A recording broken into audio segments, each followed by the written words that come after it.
Jaya Gopi Jana Vallabha Girivaradhari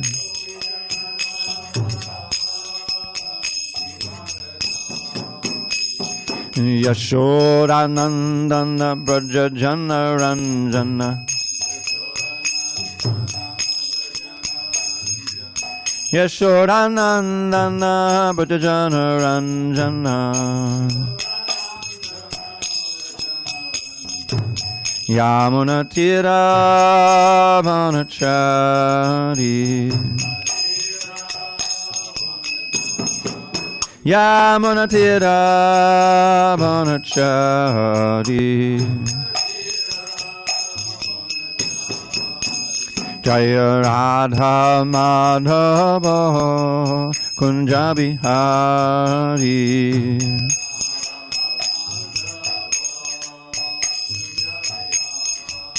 Jaya Radha Madhava Kunja Bihari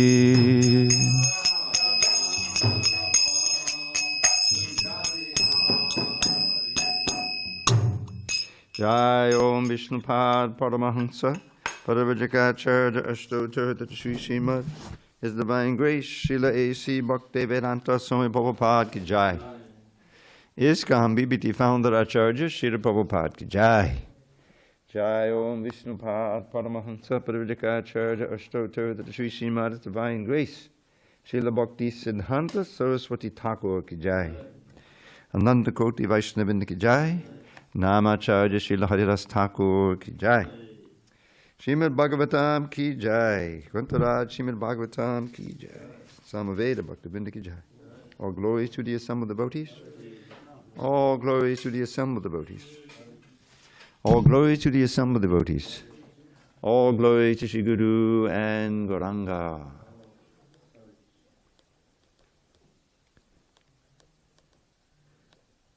Narayanam namaskritya Narang chaiva narottamam Devim saraswatim vyasam Tato jayamadiret. Before reciting the Srimad Bhagavatam, which is our very means of conquest, we should offer our respectful obeisances unto Lord Narayan, the Supreme Personality of Godhead, unto Narayan Rishi, the supremest human being, unto Mother Saraswati, the goddess of learning, unto Srila Vyasadeva, the author, and unto Srila Prabhupada, the translator, commentator, and our spiritual master. Nashta prayesha badreshu Nityam Bhagavata Sevaya Bhagavatyuttama Shloke Bhaktim Bhavati Naishtaki. By regular attendance in classes on Srimad Bhagavatam and by rendering devotional service to the pure devotee, all that is inauspicious within the heart is destroyed almost to nil, and love and devotion to the Supreme Lord, who is glorified in transcendental songs, is established as an inevitable fact. Not inevitable, irrevocable, I'm sorry. Well, inevitable too, maybe, I don't know. Okay, now this is text 14, so let me just, I thought we were going to chant 36, but we'll chant 14. A lot of verses to read today. Just let me get this the right size for me. Okay. On the 16th day of June, 2025 in San Diego, we're reading from Srimad Bhagavatam, translation and commentary by His Divine Grace, A.C. Bhaktivedanta Swami Prabhupada. And we are in Canto 8, Withdrawal of the Cosmic Creations, Chapter 13, Description of Future Manus, text number 14. Okay. Yosao Bhagavata Baddhaha Pritena Sutale Punaha Niveshito Adike Svargad Adunaste Swarad Iva Yosao Bhagavata Baddha Pritena Sutale Punaha Niveshito Dike Svargad Adunaste Swaradiva Yosau Bhagavata Buddha Pritena Sutale Punaha Niveshito Dike Svargad Adunaste Swaradiva Yosau Bhagavata Buddha Priten Sutale Punaha Niveshito Dike Svargad Adunaste Swaradiva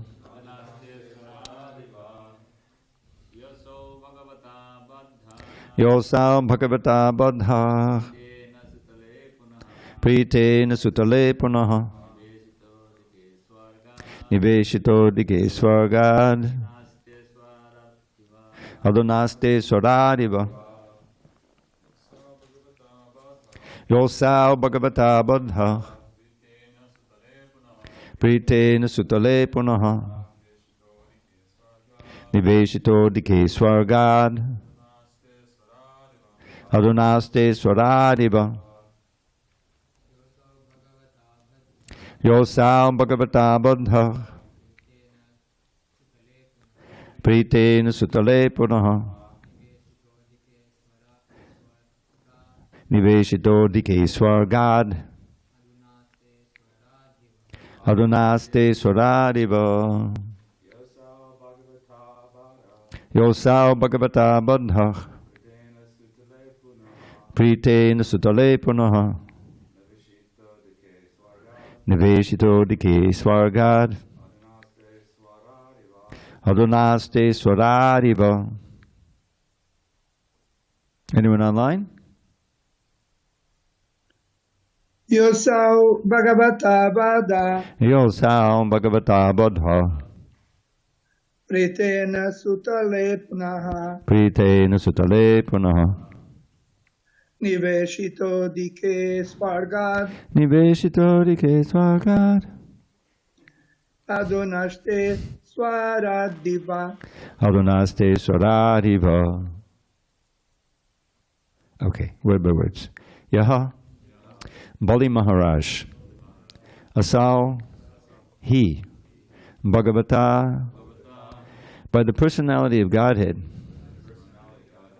Buddha bound Pritena because of favor Sutale in the kingdom of Sutala Punaha again Niveshitaha situated Adike more opulent Svargat than the heavenly planets Aduna at the present moment Aste is situated Swarat Eva equal to the position of Indra. Translation. With great affection, the personality of Godhead bound Bali and then installed him in the kingdom of Sutala, which is more opulent than the heavenly planets. Mahārāja Bali now resides on that planet and is more comfortably situated than Indra. So now I'll read the next 24, 22 verses. I think I'll skip the Sanskrit. O king, during the 8th Manvantara, now this remember the title of this chapter is Future Manus. So the present Manu is Vaivasvata Manu, the 7th Manu. Now these are all future Manus. During the 8th Manvantara, the great personalities Galava, Diptiman, Parashuram, Ashwatthama, Kripacharya, Rishyashringa, and our father Vyasadeva, the incarnation of Narayan, will be the 7 sages. For the present, they are all residing in their respective ashrams. In the 8th Manvantara, this is text 17, in the 8th Manvantara, the greatly powerful personality of Godhead, Sarvabhauma, will take birth. His father will be Devaguhya, and his mother will be Saraswati. He will take the kingdom away from Purandara, Lord Indra, and give it to Bali Mahārāja. Text 18. O king, The ninth Manu will be Daksha Savarni, who was born of Varuna. Among his sons will be Bhutaketu and Deeptaketu. 19. In this ninth Manvantara, the Paras and Marichigarbhas will be among the demigods. The king of heaven, Indra, will be named Adbhuta, and Dyutiman will be among the seven sages. 20. Rishabdev, a partial incarnation of the Supreme Personality of Godhead, will take birth from his father, Ayushman, and his mother, Ambudhara. He will enable the Indra named Adbhuta to enjoy the opulence of the three worlds. Next, verse 21. The son of Upashloka, known as Brahma Savarni, will be the 10th Manu. Burishena will be among his sons, and the Brahmins headed by Havishman will be the seven sages. Text 22. Havishman, Sukrita, Satya, Jaya, Murti, and others will be the seven sages. The Suvasanas and Virudas will be among the demigods, and Shambhu will be their king, Indra. I don't think that's Shiva. I think that's another Shambhu. Translation 423. In the home of Vishvashrashta, a plenary portion of the Supreme Personality of Godhead will appear from the womb of Vishuchi as the incarnation known as Vishvaksena. He will make friends with Shambhu. 24. In the 11th Manvantara, the Manu will be Dharma Savarni, who will be extremely learned in spiritual knowledge. From him there will come 10 sons headed by Satya Dharma. Text 25. The Vihungamas, Kamagamas, Nirvana Ruchis, and others will be the demigods. The king of the demigods, Indra, will be Vaidrita, and the seven sages will be headed by Aruna. You can see that Indra is a post. It's not a name, actually, obviously.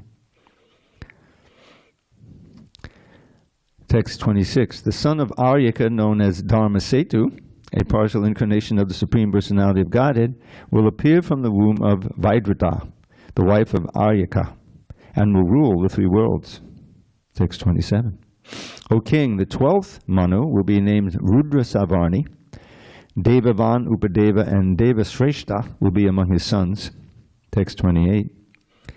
In this Manvantara, the name of Indra will be Ritadama, and the demigods will be headed by the Haritas. Among the sages will be Tapomurti, Tapasvi, and Agni Ndraka. 29. From the mother named Sunrita and the father named Satyasaha will come Swadhama, a partial incarnation of the Supreme Personality of Godhead. He will rule that Manvantara. Text 30. The 13th Manu will be named Devasavarni, and he will be very advanced in spiritual knowledge. Among his sons will be Chitrasena and Vichitra. Text 31. In the 13th Manvantara, the Sukarmas and Sutramas will be among the demigods. Devaspati will be the head of King of Heaven, and Nirmoka and Tattvadarsha will be among the seven sages.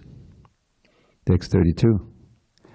The son of Devahotra, known as Yogeshwara, will appear as a partial incarnation of the Supreme Personality of Godhead. His mother's name will be Brihati. He will perform activities for the welfare of Devaspati. Text 33. The name of the 14th Manu will be Indra Savarni. He will have sons like Uru, Gambhira, and Buddha. Text 34. The Pavitras and Chakshusas will be among the demigods, and Shuchi will be Indra, the king of heaven. Agni, Bahu, Shuchi, Shuddha, Magadha, and others of great austerity will be the seven sages. 35. O King Parikshit, in the 14th Manvantara, the Supreme Personality of Godhead will appear from the womb of Vitana, and his father's name will be Satrayana. This incarnation will be celebrated as Brihad Bhanu, and he will administer spiritual activities. Text 36. O King, I have now described to you the 14 Manus appearing in the past, present, and future. The total duration of time ruled by these Manus is 1,000 yuga cycles. This is called a kalpa, or one day of Lord Brahma. Thus end the Bhaktivedanta purports of the 8th canto, 13th chapter of the Srimad Bhagavatam, entitled Description of Future Manus. Now I believe that's what I'm supposed to read. No purport. Om Jnana-timirandasya Jnanandana Shalakaya Chakshu Unmilitam Mena Tasmai Shri Gurave Namaha. I was born in the darkest of ignorance, but my spiritual master Srila Prabhupada opened my eyes with the torchlight of knowledge. I offer my humble obeisances unto him and all members of Sri Parampara, the disciplic succession. So what to say about this list of mostly names that we didn't recognize? Some we did. One thing I was thinking of is that when I was working on the Bhagavatam, the 10th canto, 11th canto, 12th canto in Miami, I had some nice association with Gopi Puranadana Prabhu. And he explained to me, which is probably there in the Bhagavatam somewhere, about what the nature of a Purana is. Purana is history. That's the basic name of it. And Purana means, it's an ancient history. But that's one of the reasons we find all of these lists here. And it's also, you can see, the reason why there aren't any purports is because the commentators didn't write any purports on them. If they had, Prabhupada would have put something in there. So what this does, what it should do for us is that we should be in that much more awe of the Bhagavatam itself, because it is accurately giving us a history, not obviously a very detailed history of what all these Manus do. Some of them we have pastimes here in the Bhagavatam itself. But just giving us the outline, just like in the 5th canto. I think we've been through the 5th canto. We had that incredible description of the different dweeps and the different areas of the universe and the different mountains and all these different things. And of course we had also some very wonderful instruction. Rishabh was in there and everything, but there's a whole section that's just like, first of it, it challenges your credibility, your faith actually in the Bhagavatam that all this is really true, because I don't see Mount Meru. It's supposed to be 80,000 miles high. It's just. But we have to have faith that on some level this is the truth, the description. And this is, after all, future Manus, so this hasn't happened yet. In other words, the history is, we're in the 7th Manu, Manvantara, which wasn't really outlined here because this is about the future Manus. But it should give us, more faith that this is really a very extensive and detailed history, and that it's describing future rulers of the world. And we can learn from our own Manu, and if you want to, Manu means the lawgiver. I mean, they're lawgivers, right, in every case of the universe that they're now they're ruling, important rulers. And I don't know, does each of them have a Manu Samhita? I don't know. I know we have a Manu Samhita. And that's, if you read it, you say, whew, I'm glad Prabhupada didn't try to, enforce all those rules. They're very, very strict, and as Prabhupada does say in the Manu Samhita, in the 16th chapter, 7th verse of the Bhagavatam, Bhagavad Gita, I always kind of, I'm a little trepidatious as we approach the 16th chapter, text 7, because there it says, he's quoting Manu Samhita, and it says, women should not be given any freedom, they should be protected, like that. I said, oh boy. So far, we've managed to go through, and we haven't had anybody walk out when that happens. But that's the way the civilization was understood at that time. That in proper civilization, that there has to be households, and there has to be children, and the women take care of the children, and the husband takes care of the wife and the children, and makes the money or tills the land, whatever it may be. So that's one small, rule and one small law that you find in the Manu Samhita. But in any case, that's what this chapter is all about. It's all about the future Manus, And next chapter, eventually, as it's the next chapter, we learn about Vamanadev. I think that's one of the highlights of the 8th canto, obviously. And let me just fix this. I messed this up. So one thing I wanted to mention, which is, I was reminded of this last night when I heard Narantu's class. Just as a matter of information, you can put it in, that in India, and you can confirm this or deny it, that in India, when someone is born, that's their first birthday, right? That makes sense. That's their birthday. Yeah, that's their first birthday. But in the West, your first birthday is 1 year after you're born. So so everyone thinks that Prabhupada was 70, which he was 70 when he came to America. No, when he got on that boat, he was 68. He turned 69 because he celebrated Janmashtami on there. If you know the history, right? Obviously, his birthday's the next day, and that was his 70th birthday by the Indian calculation. But that means he was 69 years old. He had been, in that body 69 years old, which causes a lot of confusion because he's 70. But that's a small thing. Just remember that, that there's this little difference calculation. I mean, it makes perfect sense that when you take birth, that's your birthday. That's my first birthday, right?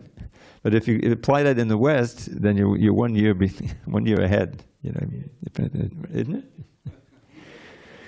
Because when you say how many years old you are, that's how many years you've been occupying this body on this planet. All right, so let's just put that in the file there. Remember that.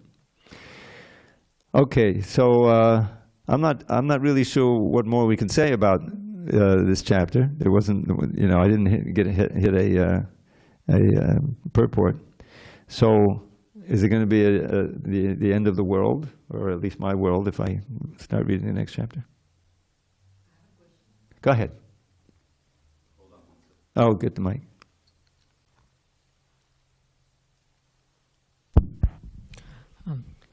Hare Krishna Prabhuji. So what is the significance of the 7 sages? Like for each Manu, what is their role to play?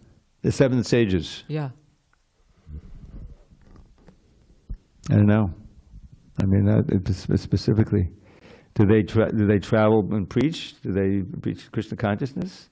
Are they consultants to the particular Manu? I'd have to do a little more research to confirm. I probably read it at one point, but I can't say.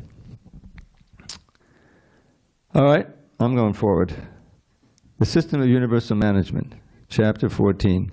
This chapter describes the duties allotted to Manu by the Supreme Personality of Godhead.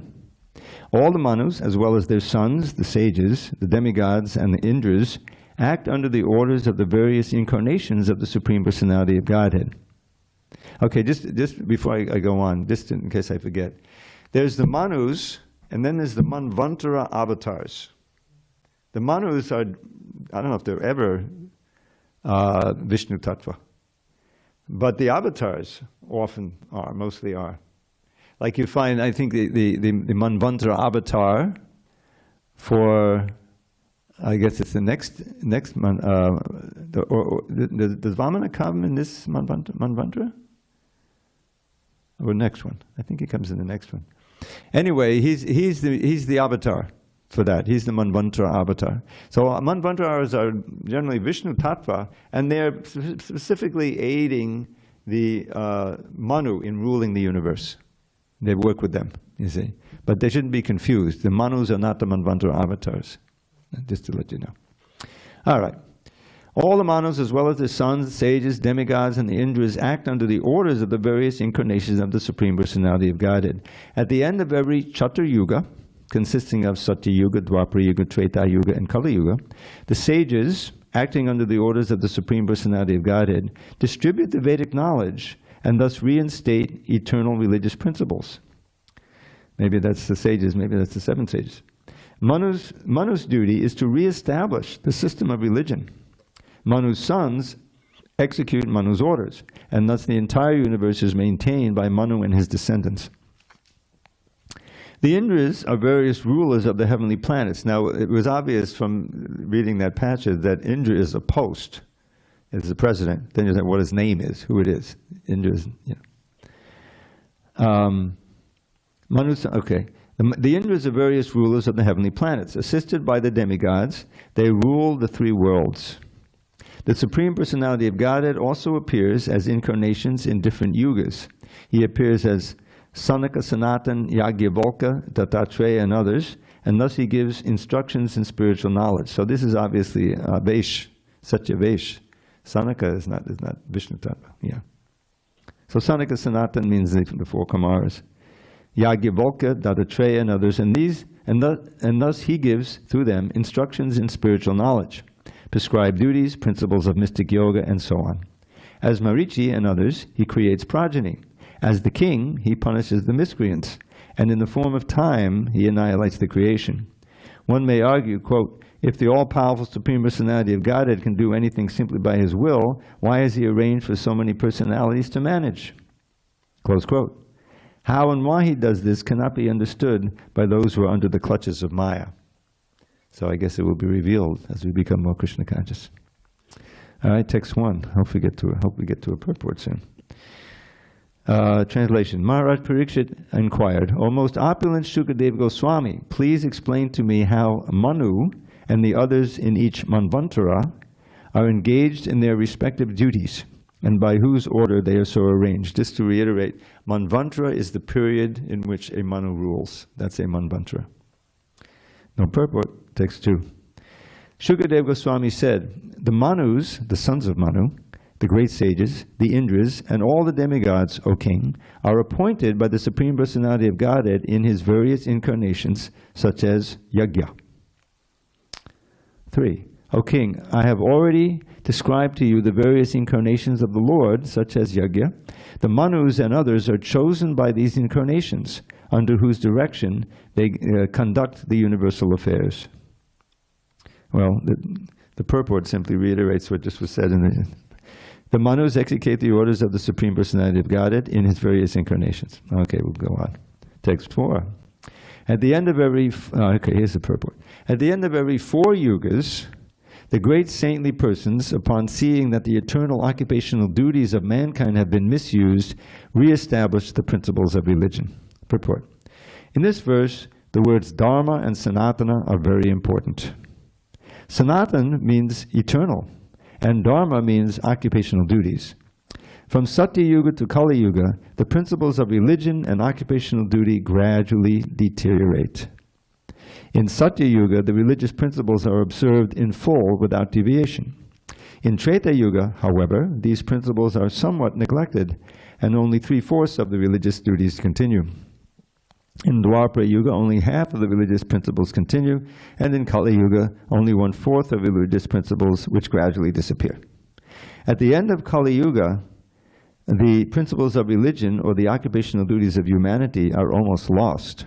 Indeed, in this Kali Yuga, we have passed through only 5,000 years, yet the decline of Sanatana Dharma is very prominent. The duty of saintly persons, therefore, is to take up seriously the cause of Sanatana Dharma and try to re-establish it for the benefit of the entire human society. The Krishna consciousness movement has been started according to this principle. As stated in Srimad Bhagavatam 12.351, Kalir doshanade rajan asti eko mahan guna, kirtanadeva krishnasya mukta sangha param bhajed. Okay, who can tell me what that verse means? With a microphone attached. Yes, Ananda. Get a mic. Give him a mic. So it says that Kalir dos nidhe rajan, it means Kali Yuga is, O king, the Kali Yuga is full of dos or like faults. Asto hi ek mahan guna, which means like there is one great quality in Kali Yuga. Kirtana deva Krishnasya, the kirtan of Krishna's mukta sangha param braje. One can give up the bad association and go back to Godhead. Yeah. Kirtanad is usually referred to the kirtan of the holy name and also the quality, all of the descriptions. Thank you for that.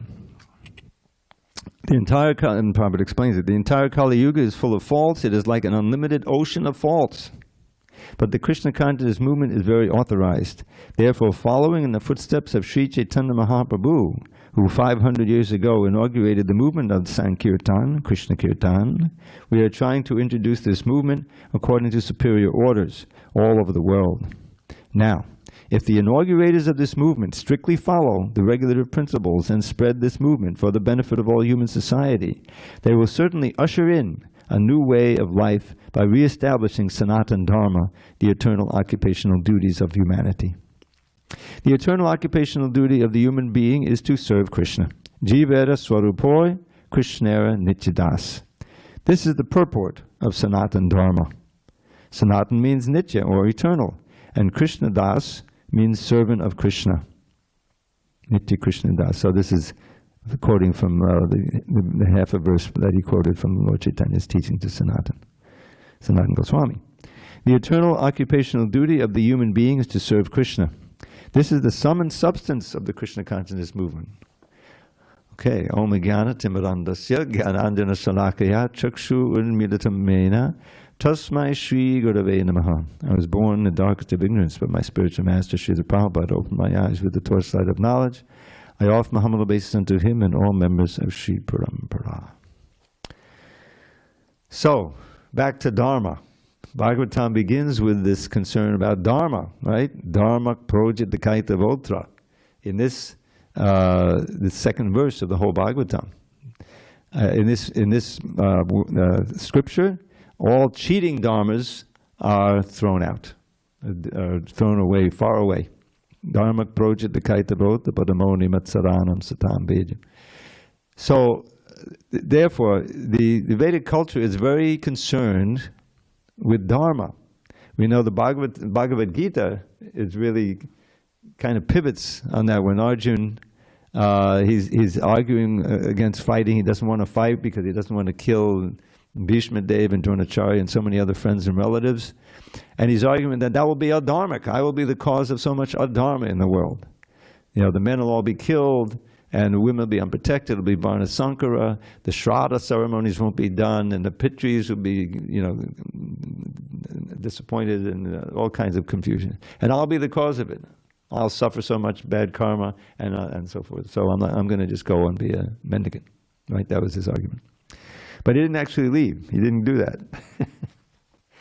But rather, he sits down on the chariot, and he's just completely paralyzed. He drops his bow, and then what does he do? Karpanya dosho pahatat swabhava prichami tvam dharma samuda cheta yakshe yaksyan nishchitam bruhitan me shishyasteham shadiman tvam papannam. So, what does he say? Dharma samuda cheta. I'm confused about what my real duty is. You see? He's thinking that although he's obviously the foremost fighter on the side of Krishna and Pandavas, and he's essential if they're going to win the battle. But he has all of these misgivings because basically he summarizes it in one graphic phrase where he says, suppose I win the fight, then my spoils will be soaked with the blood of the people I love. My guru and my grandfather figure and all my other friends. So what's the point? You know? So if on that level, you can see it didn't make any sense to fight if you're just thinking about winning the kingdom and enjoying it. No. But he realizes that he's going to be adharmic if he doesn't do his dharma. He doesn't his prescribed duty of fighting. And so what does he do? He approaches Krishna and said, no more, I'm not friend to friend. I surrender to you as the guru. Please tell me for certain what is Shreya, what's suspicious for me, what is my proper dharma, and then, like that. So the whole relationship changes, and the Bhagavad Gita really begins at that point in terms of Krishna's instructions, a few verses later. So this is a central consideration for all of us. Because why do we feel misery in this world, and why do we feel anxiety, and why there's so much trouble? Because we're not performing our dharma. Our dharma as servants of Krishna. The word swarup it can be closely aligned with dharma. Everything has a natural form and function, and if you don't perform that, you can't be happy. You see, even inanimate things. I always give the example of a chair. right? A chair has a function. The other chairs we had weren't performing so well. They were like, so we got all these new chairs, the very nice chairs. You just had to put that little cushion in there and it's perfect. So, but if you sit on the chair and it collapses, it has performed its dharma. You can see how much trouble there is when even inanimate things don't perform their dharma. You're driving your car, your car breaks down, a tire blows out, it's not performing its dharma anymore. You can see the world in that way. So, the purport of Sanatana Dharma is the verse by Lord Chaitanya, Jiveta Swarupoi Krishnera Nitya Das, right? That, but it goes on. Krishnera Tatasta Shakti Beda Bed Prakash. That's also an important part of it. So the Swarup, or ultimate Dharma, nature of the soul, is to be a servant of Krishna. You see? We are also, but how do we give that up? We're not doing it now. That's why we're trying to regain our Dharma, right? Our real Swarup. Because Krishnera Tatasta Shakti, because the Jiva, this is all about the Swarup as a Jiva. Who am I? This came out of the question of Sanatana. Who am I actually? This is the answer. So, we are Tatasta Shakti. And Bhakti Chad will explain what does that phrase means. Into the mic. Do you know? Tatasta Shakti. If you don't, then give it the mic to. Okay. Tatasta means marginal. Right. So we are situated in between spiritual and marginal energy of the Lord. External or internal? Yeah. I mean, it's important to remember that even all the living entities in the spiritual world, they're also Tatasta Shakti. This has been a point of contention at some point. Yes, if you're marginal, that means you can be influenced by the external energy. You have that freedom. You have that free will. Krishna has unlimited free will. We have minute free will. And that free will consists of basically whether we're going to look at Krishna and look to Krishna and remain as his humble servants, you know, and in our Swarup, which is as Krishna Nitya Das. We are eternally by nature servants, but we give that up, and therefore we're out of our Dharma, and we're suffering like anything. So we are those among those jivas, because we're tatasta, because we're marginal, who turned away from Krishna. It's very graphically explained in this verse from the 11th canto. Bhayam vatiya benaveshataksad isha dape tasya viparhiyo asmriti. So bhayam, and it's fearful. When we're situated at Krishna's lotus feet, there's no fear, especially in the spiritual world. You know, then we're completely naturally situated, happily engaged in Krishna's service. Bas, the vast majority of jivas are doing that. We're the minority, a quarter. Sometimes it's given. So jiva tatasta shakti and beda bed prakash, simultaneously one and different. We have Krishna's qualities in minute quantity. Right? We're qualitatively the same, quantitatively obviously, but it's different.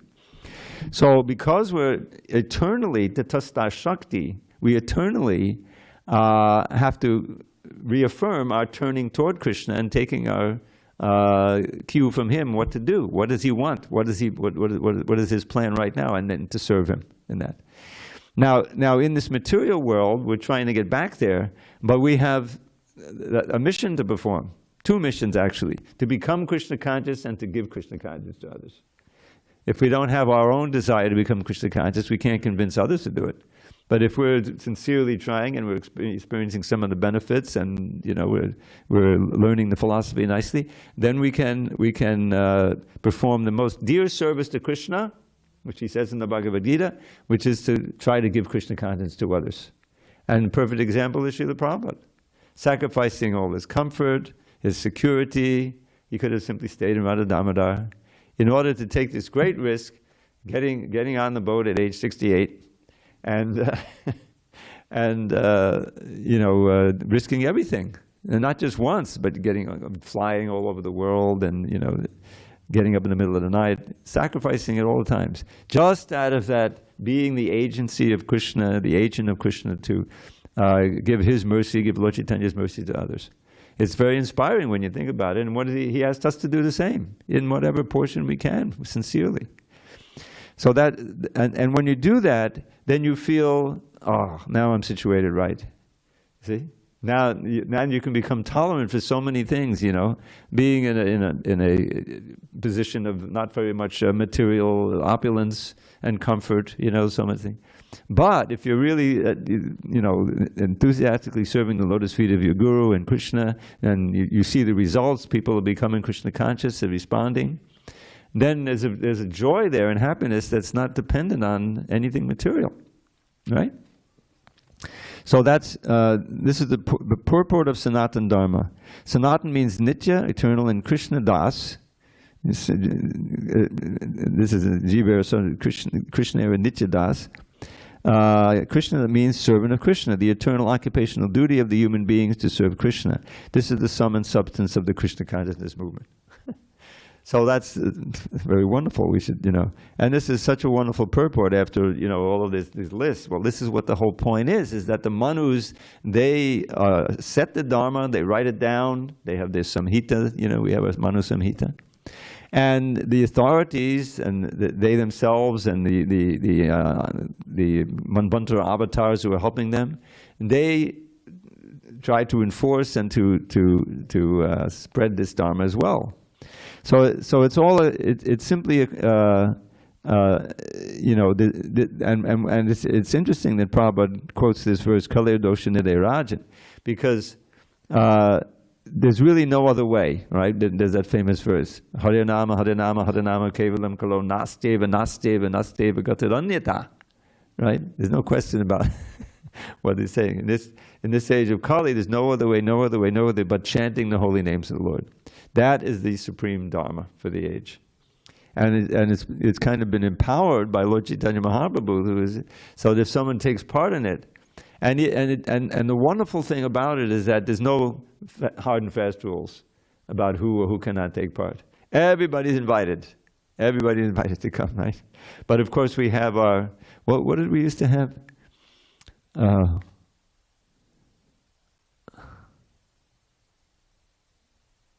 There were certain four criteria for being able to come into the temple: clean, sane, sober, and there was one other one. Respectful? Yeah, something like that. And he made a nice acronym. So that's a restriction, you know, in the temple. But even if someone is not clean, sane, or sober, is out on the street, he can chant Hare Krishna and be benefited, you know, and become clean, sane, and sober by doing that. Many of us were not so clean, sane, and sober. So anyway, and it's nice that the whole, you know, that Prabhupada also quotes this verse in the Kalir Dosha Nide Rajan, because it's, after all, the Bhagavatam appears at the dawn of Kali Yuga, basically, right? So the urgency was that the sages could see what was going to happen by the force of time. You know, time is so destructive. So, and you know, Krishna says that the Dharma is lost by the force of time. What is evam parampara praptam imam rajarshyo vidu sakale nehemata yogo nashta parandapa. That this science has been given down, you know, through parampara, but by the powerful force of time, mahata yoga, this yoga, this means of connecting to Krishna, has been lost and confused. And so he's speaking again to Arjuna. It says, Prabhupada says in a purport, he will start parampara. But the point is that he's doing it then, and he comes later in the Kali Yuga, later in, you know, after that, and gives a practical means and also teaches the essence of the Shastras to his disciples, the 6 Goswamis, and they give the most, you know, practical means. The nectar devotion is so important. It gives the means of practicing devotional service and describes the results. Also, all those details about the rasas and all these different things. So if you get attracted by that, well, that sounds like really wonderful. Then it says, okay, here's what you got to do. So many steps, right? And it's sadhana bhakti. So that's the whole idea, is that the philosophy is there, the description, the examples are there, and if we're intrigued and interested, and we take that all-important step of beginning to chant Hare Krishna, then we become inspired to follow strictly because we're tasting more and more. And we get caught up in the mission, realizing that that's also the highest bliss. Prabhupada was always, when he's in the middle of the night translating or meeting some professor or some journalist, giving class, he's always giving Krishna consciousness, all that typing at night, and dictating at night. So we can take a role in that by distributing Srila Prabhupada's books, becoming well learned, and teaching others. Now with the technology is almost like, it can be such a disease. Some kids who are, 25 years ago, they just go out and play, and they play baseball or, whatever, or hide and seek, Now they're on the phones, or they're doing their minds are into some video game that takes them who knows where, So it's, but technology can also have, Jonavari was telling me she has a whole group where she's reading, Zoom, probably somewhere in India, whatever, and that's one of the advantages, you can have. You remember during the pandemic what we would have done without the Zooms, and connection through technology. But anyway, somehow or other, to absorb ourselves in this philosophy, take up the process, and take advantage of the blessings of being able to do it full time. Those who are really absorbed and are able to do it, then it's a wonderful opportunity to go back to Godhead or make a lot of advancement in going back to Godhead. This life. That's really what the whole meaning is, and that's why I shared last night my little, little bit, editing of Rishabhde's famous verse. Don't waste this precious human life, dear friend, by working hard for hoggish happiness. Through Bhakti Yoga, worldly life transcend and learn to taste divine love's endless bliss. So it's kind of it's one of many calls like that, and you find in the Bhagavatam, is that, I remember this verse that Mahavishnu Maharaj, the elder, I don't know, you remember him, Ramapati Prabhu, Mahavishnu Maharaj, yeah. So he taught me this verse. Deheshti mangsurudi re bimatam cha jasva jaya sutari cha satama matam vimuncha pushyani samjagadidham chanabhangatishtam vairagya raga rasiko bhava bhakti nishtam. Your name is in here, Rasiko, again. I was drilling him on the third verse of Bhagavatam. Rasika. Anyway, so it says, don't love the body, just a bag of flesh and blood and bone. Give up your sense of ownership for wife and kids and home. At every moment, see that this world totters on destruction. Become detached and learn to love the Lord without obstruction. Now, I didn't do real justice to that last line. Vairagya raga. Become attached to detachment from material things. You see that? It's very clever. Vairagya raga, and the only way to do it, rasika bhava bhakti. You have to become a rasika, be able to taste the juice of Krishna consciousness, and chanting and hearing. Vairagya raga rasiko bhava bhakti nishta. You become fixed in devotion. So it was a very nice verse he taught me, and I always think of him when I chant it. And I chant it, and then I think of him. Okay, any questions or comments on these few reflections on this vast list of future Manus and into the next chapter? Hare Krishna. I have a question about the yugas. About the different yugas. Okay.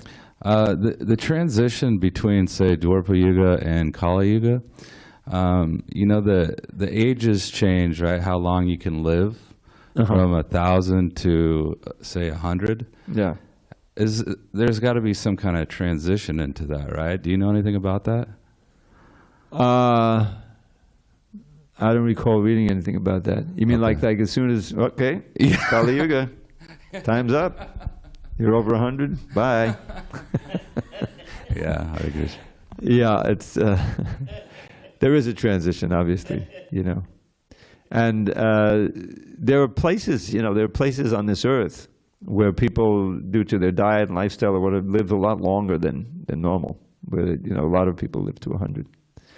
And so it's obviously not, you know, as hard and fast as that. But the whole idea is that life becomes so irregular, and people are more anxious, and so many bad habits come. You know, I mean, the whole thing with no intoxication is so important. It's the reason why it's called intoxication. Toxic means poison, right? People, I mean, I see there's one, I think I mentioned him before, Marcy contacted him, gave him a book, and he hangs out near the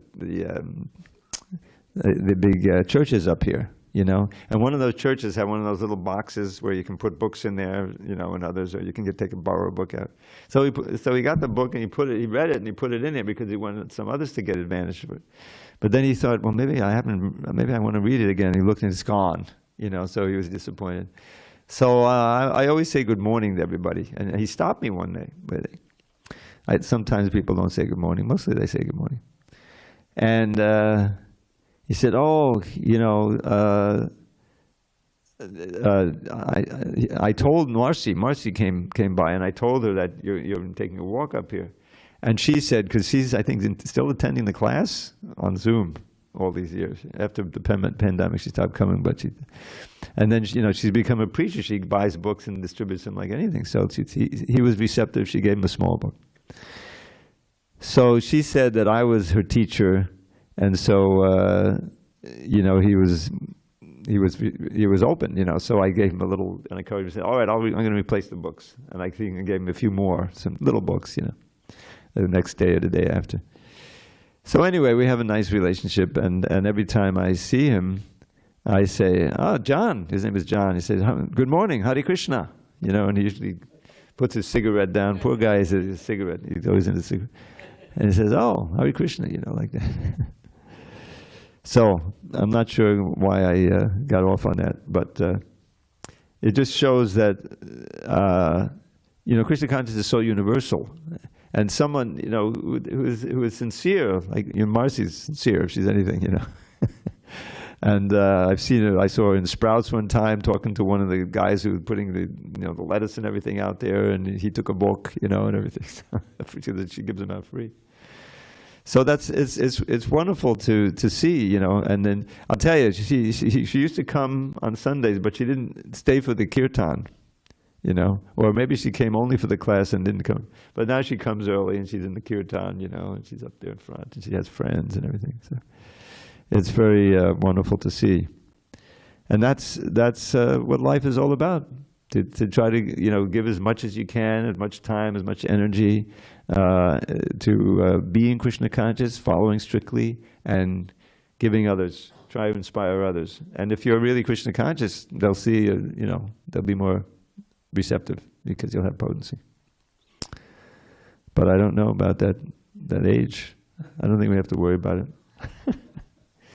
All right. No other questions? All glories to Srila Prabhupada. Thank you for listening. And we'll regather at 7:15 for Gita class. Those who want to. I think Chad will be there.